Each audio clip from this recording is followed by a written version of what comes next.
Hey guys, we've showed you lots of little streets like this in Japan, very common. Two-way street, but only wide enough for one car. So usually what that means is somebody has to back off. Usually it's the person who's closest to somewhere they can back off to. So in our case, we had about 100 meters to run backwards to get away from this situation to let the other people come through.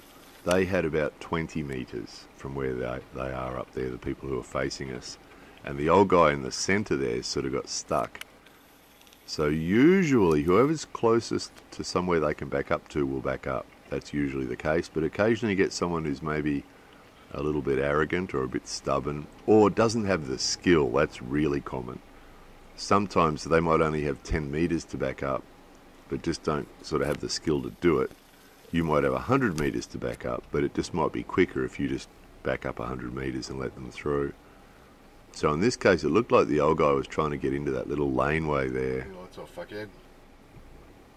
But for whatever reason, the people coming the other way weren't backing him up and letting him do it. So we just decided it was easier for us to get out of the way, so we backed up. We're still backing up, backed up about 100 meters there to let these two guys past. So it does happen sometimes. These little standoffs occasionally where you get people sit and look at each other. Just sit and look at each other. Quite often the older guys do it. They're classics for it. And it's just a combination of it's just too hard probably for some of them. They're just going, no, it's too hard. I'm just going to sit here and let you back up. So you can see how far we backed up.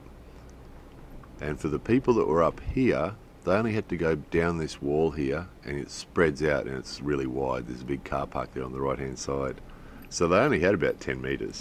They could have backed off about 10 meters if they wanted to, but they didn't. So as you can see, lots of this road here is really narrow. So we encounter all sorts of different situations at different times of day and night. Look at this bit here, it drops off to the left and there's rocks on the right, just wide enough for one car. Although we did bring a 2-ton truck down there once. It can be done. Requires a bit of care. Anyway, how's that? More videos coming soon.